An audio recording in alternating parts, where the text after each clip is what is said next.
ശബരിമലയായിട്ട് ഏറ്റവും അടുത്ത് നിൽക്കുന്ന മലയാളികളിൽ ഒരാളാണ് രാഹുൽ ഈശ്വർ. അപ്പോൾ ഈ സ്വർണ്ണപ്പാളി വിവാദം, ഈ ഉണ്ണികൃഷ്ണൻ പോറ്റി എന്ന് പറഞ്ഞ ആളുടെ പേരാണ് ഏറ്റവും കൂടുതൽ നമ്മൾ കേൾക്കുന്നത്. ഈ ഒരൊറ്റ ആൾ വിചാരിച്ചു കഴിഞ്ഞാൽ ഇത്ര വലിയൊരു കാര്യം. ഉണ്ണികൃഷ്ണൻ വെറും പ്യൂണാണ്, അതായത് ഉണ്ണികൃഷ്ണൻ വെറും ഇതിൻ്റെ കാലാണ്. കൈ എന്ന് പറഞ്ഞ ആദ്യത്തെ ഉദ്യോഗസ്ഥരാണ്, മുരാരി ബാബുവിനെ പോലുള്ള ഉദ്യോഗസ്ഥരാണ്. പക്ഷെ തല ആരാണ്? അത് അവിടുത്തെ ദേവസ്വം ബോർഡ് അടക്കമുള്ളവരെ അറിയാതെ അറിവോ സമ്മതമോ കൂടെ ചെയ്യൂ. നൂർജഹാനോട് ഞാൻ ഒരു ചോദ്യം ചോദിക്കാം. നൂർജഹാൻ്റെ വീട്ടിൽ നിന്ന് 100 പവൻ പണി ചെയ്യാൻ എടുത്തുകൊണ്ട് പോയി.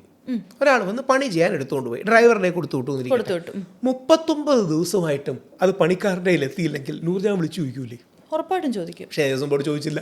കാര്യം എന്തുകൊണ്ടാണ്? ദേവസ്വം ബോർഡിന് അറിയാം ഇത് എവിടെയാണ് പോകുന്നത്, ഇത് താമസിച്ചേ പോകുന്നുള്ളതെന്ന് അറിയാം. അപ്പം ദേവസ്വം ബോർഡ് എന്നിട്ട് ദേവസ്വം ബോർഡിൻ്റെ അറിവും സമ്മതത്തോടും കൂടി സ്വർണം പതിച്ച ചെമ്പുപാളികളെന്ന് മാറ്റി ചെമ്പുപാളി എന്ന് മാത്രമാക്കി. ഇനി 2 സിമ്പിൾ ഭാഷയെ പറഞ്ഞാൽ എന്താ സംഭവിച്ചതെന്ന് പറഞ്ഞാൽ, ഗോൾഡ് ക്ലാഡിംഗ് ഉണ്ട്, ഗോൾഡ് പ്ലേറ്റിംഗ് ഉണ്ട്. അതായത് തനി തങ്കം പതിക്കുന്ന ഒരു രീതിയുണ്ട്, സ്വർണം പൂശുന്ന പരിപാടിയാണ്. നമ്മുടെ 1 ഗ്രാം പൂശിയ തങ്കാഭരണങ്ങളൊന്നും കേട്ടല്ലോ, കണ്ടാ സ്വർണം പോലിരിക്കും. ശബരിമലയിലെ ദ്വാരപാലകൾ, വെറിയുള്ള ദ്വാരപാല ശില്പങ്ങളിൽ 1.5 കിലോഗ്രാം സ്വർണം ഉണ്ടായിരുന്നു. ഇപ്പം 361 ഗ്രാമേ ഉള്ളൂ. അപ്പോൾ അവിടെ നിന്ന് തന്നെ 1.1 കിലോഗ്രാം അടിച്ചു മാറ്റി. അങ്ങനെ പല സ്ഥലങ്ങളിൽ നിന്നും അടിച്ചു മാറ്റി, അല്ലെങ്കിൽ എന്താ പറയുക, വിറ്റ് ആണ് ഇവർ മുമ്പോട്ട് പോയത്. അതിൻ്റെ കൂടുതൽ തെളിവുകൾ വരും. പക്ഷേ ഈ വിഷയത്തിലെ ഹീറോ ഒരു കാരണവശാലും സംശയിക്കേണ്ട കേരള ഹൈക്കോടതിയാണ്. കേരള ഹൈക്കോടതിയുടെ മഹത്തരമായ നിലപാടുകൾ കാരണമാണ് ഈ വിഷയത്തിൽ വിജയം സാധ്യമായത്. ആ 2 ഹൈക്കോടതി ജഡ്ജിമാർക്കും, രാജാ വിജയരാഘവൻ സാറിനും ജയകുമാർ സാറിനും പ്രണാമം അർപ്പിക്കുന്നു. ഞാനപ്പോൾ ഒരു വീഡിയോ ഇട്ടിട്ടുണ്ടായിരുന്നു. ഹൈക്കോടതി ഒരു പുലിമുരുകൻ മോഡിലാണ്. കാര്യം ഹൈക്കോടതി അങ്ങനെ വിചാരിച്ചാലേ വെളിയിൽ വരൂ. സത്യം പറയാമല്ലോ, ആദ്യ ദിവസം ഞാൻ ചർച്ചയ്ക്കിരുന്നപ്പോൾ നമുക്ക് മോട്ടിച്ചൊന്നും ചിന്തിക്കാൻ പറ്റുന്നില്ല. ഒരു അമ്പലത്തിൻ്റെ ഫ്രണ്ടിൽ, ശ്രീകോവിലിൻ്റെ ഫ്രണ്ടിലിരിക്കുന്ന ദ്വാരപാലകരിൽ നിന്ന് സ്വർണം മോഷ്ടിക്കുന്നു വിചാരിച്ചു. അപ്പം ഞങ്ങളെല്ലാം ആദ്യ ദിവസം കുറച്ചുകൂടി ഒരു റിലാക്സ്ഡ് ആയിട്ട് എന്തോ പിഴവ് പറ്റിയെന്ന് തോന്നുന്നു, ആൾക്കാർ ശ്രദ്ധിച്ചില്ലാന്ന് തോന്നുന്നു, ജാഗ്രത കുറവുണ്ടായെന്ന് തോന്നുന്നു. അവിടെ എവിടെയും തൊടാതെ ഞങ്ങളെല്ലാം നിലപാട് പറഞ്ഞുള്ളൂ. വേറൊന്നും കൊണ്ടല്ല, നമുക്ക് അത്ര വലിയ കള്ളന്മാരാൻ ചിന്തിക്കാൻ പറ്റുന്നില്ല. ഈ ബാൻഡിറ്റ് ക്വീൻ സിനിമയൊക്കെ ഉണ്ടോ, ചമ്പൽ കൊള്ളക്കാരെ കുറിച്ചുള്ള സിനിമയാണ്. അതായത് ഇന്ത്യയിലെ ഏറ്റവും മോശം കൊള്ളക്കാർ ചമ്പൽ കൊള്ളക്കാരാണ്. ചമ്പൽ കൊള്ളക്കാർ പോലും അവരുടെ ഗ്രാമക്ഷേത്രത്തിൽ നിന്ന് മോട്ടിക്കൂല. ഞാൻ ആലങ്കാരികമായി പറയുന്നതല്ല, ഇത് ഡോക്യുമെൻ്റഡ് ആണ്. ചമ്പൽ കൊള്ളക്കാരുടെ ഏരിയയിലെ ഗ്രാമക്ഷേത്രങ്ങളും പഴയ ആർക്കിയോളജിക്കൽ മോണ്യുമെൻറ്റ്സും ഒന്നും അവർ നശിപ്പിക്കുകയില്ല. അവരാൽ കഴിയുന്ന രീതിയിൽ സംരക്ഷിക്കുകയുള്ളൂ. ചമ്പൽ കൊള്ളക്കാർ പോലും സ്വന്തം ഗ്രാമക്ഷേത്രത്തിൽ നിന്ന് മോഷ്ടിക്കില്ല. പക്ഷേ ദേവസ്വം ബോർഡുകാർ അവരുടെ അമ്പലത്തിൽ നിന്ന് മോഷ്ടിക്കുമെന്നുള്ളതാണ് അതിൻ്റെ വിഷമകരമായ കാര്യം. അവരെല്ലാം അറസ്റ്റ് ചെയ്യപ്പെടണം, ഒരു ജയിലിൽ പോകണം. ഇനിയും സിനിമ, നിങ്ങൾ മൂവി വേൾഡ് ആയതുകൊണ്ട് അതുകൂടെ കണക്ട് ചെയ്ത് പറയാം. അദ്വൈതം എന്നൊരു സിനിമയുണ്ട്, പറ്റുമെങ്കിൽ പോയി കാണണം. കണ്ടിട്ടുണ്ടെങ്കിൽ 1991 മോഹൻലാലിൻ്റെ പ്രിയദർശൻ്റെ ഗംഭീര സിനിമയാണ്. അദ്വൈതം സിനിമ നടക്കുന്ന പല കാര്യങ്ങളാണ് കേരളത്തിൽ ഇപ്പം നടക്കുന്നത്. കൃത്യമായ അദ്വൈതം സിനിമ കണ്ടാൽ പല കാര്യങ്ങളും ഇന്നത്തെ രീതിയിൽ നമുക്ക് മനസ്സിലാകും. അപ്പോൾ അതൊരു നമ്മുടെ അമ്പലങ്ങളുടെയൊക്കെ ഒരു പ്രശ്നമാണ്. ഈ ഘടനാപരമായ അമ്പലങ്ങൾക്കൊക്കെ ഒരുപാട് പ്രശ്നങ്ങളുണ്ട്. വളരെ ആഴമേറിയ വിഷയമാണ്, മറ്റൊരു ടോപ്പിക്കാണ്. അതായത് ശരിക്കും നമ്മുടെ അമ്പലങ്ങൾ ഗവൺമെൻറ്റിൻ്റെ അടിയിലേക്ക് പോകുന്നത്, ഹിസ്റ്ററി ജസ്റ്റ് ഒന്ന് അറിഞ്ഞിരിക്കാനാണ്. കേണൽ ജോൺ മൺറോ എന്ന ബ്രിട്ടീഷ് സായിപ്പ് ഇവിടെ റെസിഡൻ്റ് ആയിരുന്ന സമയത്താണ്. വേലുത്തമ്പി ദളവ എന്ന് കേട്ട് കാണും, നമ്മൾ സ്കൂളിൽ പഠിക്കുന്നു. വേലുത്തമ്പി ദളവ ബ്രിട്ടീഷുകാർക്കെതിരെ യുദ്ധം ഓർഗനൈസ് ചെയ്യും. അപ്പോൾ വേലുത്തമ്പി ദളവ പരാജയപ്പെട്ട് അദ്ദേഹം നമ്മളെ വിട്ടുപിരിഞ്ഞതിന് ശേഷം അമ്പലങ്ങൾ കേന്ദ്രീകരിച്ച് ബ്രിട്ടീഷ് സർക്കാരിനെതിരെ യുദ്ധമുണ്ടാകാതിരിക്കാനും കലാപം ഉണ്ടാകാതിരിക്കാനുമാണ് ബ്രിട്ടീഷുകാർ ഈ അമ്പലങ്ങൾ പിടിച്ചെടുക്കുന്നത്. ഇന്ത്യക്ക് സ്വാതന്ത്ര്യം കിട്ടി, പക്ഷേ ഇപ്പോഴും അമ്പലങ്ങൾക്ക് സ്വാതന്ത്ര്യം കിട്ടിയില്ല എന്നുള്ളത് ദൗർഭാഗ്യവശായ ഒരു സ്ഥലമാണ്. അങ്ങനെയാണ് ഈ രാഷ്ട്രീയക്കാർക്കൊക്കെ ഇത്രയും കയറി കട്ടുപിടിക്കാൻ ഒരു അവസരം കിട്ടുന്നത്. ഹോപ്പ്ഫുള്ളി മാറുമെന്ന് പ്രതീക്ഷിക്കാം. ഈ ഒരു ടോപ്പിക്ക് പറഞ്ഞതുകൊണ്ട് പറയാം, നമ്മുടെ ഗുരുവായൂർ അമ്പലത്തിൽ റീസെൻ്റ്ലി ഒരു മുസ്ലിം ആയിട്ടുള്ളൊരു ഇൻഫ്ലുവൻസർ കയറിയപ്പോൾ അമ്പലം മുഴുവൻ പുണ്യാഹം തെളിച്ച് ഫുള്ള് വൃത്തിയാക്കി. ഞാനൊരു മുസ്ലിമാണ്, എനിക്ക് സത്യം പറഞ്ഞാൽ എല്ലാ ദൈവങ്ങളെയും ഇഷ്ടമുള്ള ആളാണ്. പ്രത്യേകിച്ച് നമുക്കെല്ലാവർക്കും കൂടുതൽ ദൈവങ്ങളെ ഒന്നും അത്രയ്ക്ക് ഡീറ്റെയിൽ ആയിട്ട് അറിയില്ലെങ്കിലും ഉണ്ണിക്കണ്ണനോട് ഒരു സ്നേഹം തോന്നും. കൊച്ചിലെ മുതലേ ഞാനിപ്പോൾ ഡാൻസ് ഒക്കെ പഠിക്കുമ്പോഴായാലും ഉണ്ണിക്കണ്ണനോട് നമുക്കൊരു സ്നേഹം തോന്നും, കൾച്ചറലി നമുക്ക് അതിനോട് ഇഷ്ടം തോന്നും. അപ്പോൾ എനിക്കാണെങ്കിലും പോലും ഈ ഗുരുവായൂർ പോകണം, അത് ഭയങ്കര ആഗ്രഹമുള്ള കൂട്ടത്തിലാണ്. അപ്പം നമ്മളെ എന്തായാലും അങ്ങോട്ട് ചെന്ന് കഴിഞ്ഞാൽ കണ്ണൻ ഓടിച്ചു വിടുമെന്ന് തോന്നുന്നില്ല.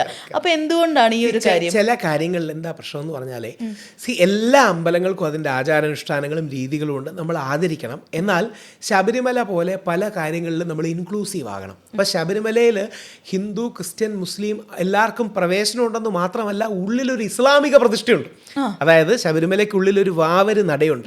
ഇസ്ലാം മതവിശ്വാസികൾക്ക് സഗുണാരാധന, വിഗ്രഹാരാധന തുടങ്ങിയ കാര്യങ്ങൾക്ക് ദൈവശാസ്ത്രപരമായ വിയോജിപ്പുള്ളതുകൊണ്ട് അവിടെ വാവറുടെ ഒരു വാളും മറ്റും വെച്ചാണ് ആദരിക്കുന്നത്. അത് എരുമേലി പള്ളിയിലാണെങ്കിലും എരുമേലി അയ്യപ്പ ക്ഷേത്രത്തിലാണെങ്കിലും, കാര്യം അതാണ് പരിശുദ്ധ ഇസ്ലാമിൻ്റെ വിശ്വാസം. അപ്പോൾ ഇത്തരം കാര്യങ്ങളിലേ നമ്മളൊരു ചില കാര്യങ്ങളിൽ ഒരു സോഫ്റ്റ് നിലപാട് ചില കാര്യങ്ങളിൽ ഉണ്ടെങ്കിൽ നല്ലതാണ്. അതായത് ജാസ്മിൻ അങ്ങനെ ആരെയും മനഃപൂർവ്വം വേദനിപ്പിക്കാൻ പോയതാണെന്ന് എനിക്ക് തോന്നുന്നില്ല, ഒരു പ്രശ്നം ഉണ്ടാക്കാൻ പോയതാണെന്ന് തോന്നുന്നില്ല. ആ കുട്ടി ഒരു സാംസ്കാരിക, എനിക്ക് തോന്നുന്നു മറ്റേ വളരെ കേരളീയമായ ഡ്രസ്സൊക്കെ ധരിച്ചിട്ടാണ് മറ്റേ അതൊക്കെ നിൽക്കുന്നത്. അപ്പം ഇത്തരം കാര്യങ്ങളിൽ നമ്മളൊരു കുറച്ചുകൂടെ ഒരു സോഫ്റ്റായ നിലപാട് ഇത്തരം കാര്യങ്ങളിൽ എടുക്കണം. കാര്യം ഇത് ആഴമേറിയ പ്രാണപ്രതിഷ്ഠയോ ആചാരമോ ബന്ധപ്പെട്ടൊന്നുമല്ല. ഉദാഹരണം ശബരിമലയിൽ യുവതി പ്രവേശനം പോലും വിഷയമല്ല. കാര്യം അടിസ്ഥാനപരമായി വിശ്വാസം, പ്രാണപ്രതിഷ്ഠ, പ്രതിഷ്ഠാസങ്കല്പത്തോടൊന്നും ബന്ധപ്പെട്ടൊരു കാര്യമല്ല. പല അമ്പലങ്ങളിലും അങ്ങനെ ക്രിസ്ത്യൻ മുസ്ലിം വിഭാഗങ്ങളിലെ ആൾക്കാർ കയറുന്നതിന് ഒരു പ്രശ്നമല്ല താനും. ഒരുപാട് സ്ഥലങ്ങളിൽ അത് സ്വീകരിക്കുകയും സ്വാധീനം. ഇപ്പം ശരിക്കും ഒന്ന് ആലോചിച്ച് നോക്കിയേ, അയ്യപ്പസ്വാമിയെ പാടി ഉറക്കുന്നതും ഗുരുവായൂരപ്പനെ പാടി ഉണർത്തുന്നതും യേശുദാസാണ്. യേശുദാസ് എന്ന് പറയുന്ന നമ്മുടെ അതുല്യനായ ഒരു കലാകാരനാണ്. ദേവരാജ മാസ്റ്റർ യഥാർത്ഥത്തിൽ അങ്ങനെ ഈശ്വര വിശ്വാസി ഒന്നും ആയിരുന്നില്ല. ദേവരാജ മാസ്റ്ററാണ് ഹരിവരാസനത്തിന് ഈ കാണുന്ന രീതിയിൽ ഈണം കൊടുക്കുന്നത്.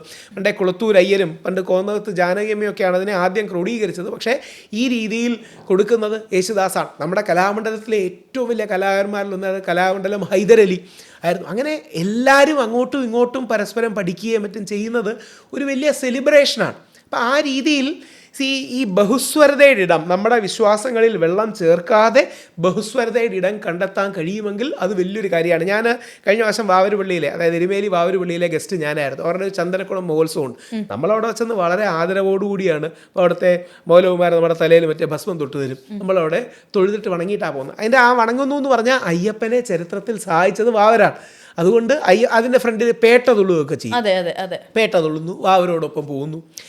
ഈ ബഹുസ്വരതയാണ് ഇന്ത്യക്ക് ലോകത്തിന് കൊടുക്കാൻ കഴിയുന്ന ഏറ്റവും വലിയ ശക്തി. ഈ ശക്തിയാണ് നമ്മൾ സെലിബ്രേറ്റ് ചെയ്യേണ്ടത്.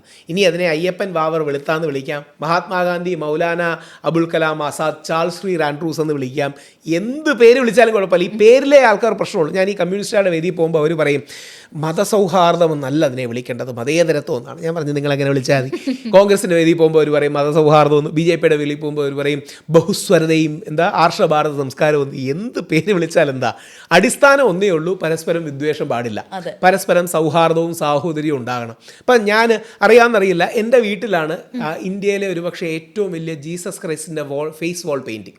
140 സ്ക്വയർ ഫീറ്റ് ഉള്ള ഏറ്റവും വലിയ ഫേസ് വാൾ പെയിൻറ്റിങ്ങിലൊന്ന് എൻ്റെ വീട്ടിലാണ്. ഞാൻ YMCAയുടെ യങ് മെൻ ക്രിസ്ത്യൻ അസോസിയേഷൻ്റെ യൂത്ത് വിങ് ആയ യൂണിവയുടെ സെക്രട്ടറി ആയിരുന്നു, എൻ്റെ ഭാരവാഹിയായിരുന്നു. എൻ്റെ ജീവിതത്തിൽ എൻ്റെ വീട്ടുകാർ കഴിഞ്ഞാൽ ഏറ്റവും വലിയ ഇൻഫ്ലുവൻസ് YMCA ആണ്. ഇതാണ് നമ്മുടെ ഒരു സിൻക്രറ്റിക് കൾച്ചർ. ആ സിൻക്രറ്റിക് കൾച്ചറിനെ നമുക്ക് സെലിബ്രേറ്റ് ചെയ്യാൻ കഴിയണം. ഉറപ്പായിട്ട്. അതുപോലെ തന്നെ ഇപ്പോൾ റീസെൻ്റ്ലി നടന്ന ഒരു സൂയിസൈഡ് നോട്ട്, അത് ഇൻസ്റ്റഗ്രാമിൽ ഒരുപാട് നമ്മൾ ഹാർട്ട് ബ്രേക്കിംഗ് ആയിരുന്നു. കണ്ടിരുന്നു ഒരു അനന്തു എന്ന് പറഞ്ഞിട്ടൊരു ആളുടെ ഒരു സൂയിസൈഡ് നോട്ട്. ആള് അതിനകത്ത് മെൻഷൻ ചെയ്തേക്കുന്നത് ഒരു 14-15 പേജസ് വരുന്നൊരു സൂയിസൈഡ് നോട്ടാണ്.